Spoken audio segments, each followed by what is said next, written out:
Once upon a time, in a beautiful forest, there lived a group of animals who were known for their unity and friendship.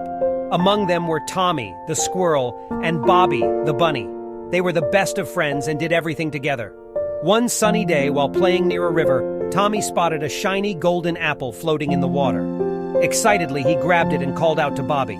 They marveled at the apple's beauty and wondered how they could share it equally. As they pondered, a wise old owl, Ollie, appeared from a nearby tree. Sensing their dilemma, he offered his advice. "Dear friends," said Ollie, "the true joy lies in sharing. Cut the apple into 2 equal halves and share it." Tommy and Bobby followed the owl's suggestion and happily shared the apple. They soon realized that by sharing, their joy doubled. From that day forward, they always shared everything they found or had. Word of their selflessness spread throughout the forest, and other animals were inspired by their kindness.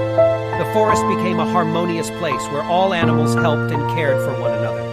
The moral of the story is that sharing brings happiness and strengthens friendship. When we share, we spread joy and make the world a better place for everyone.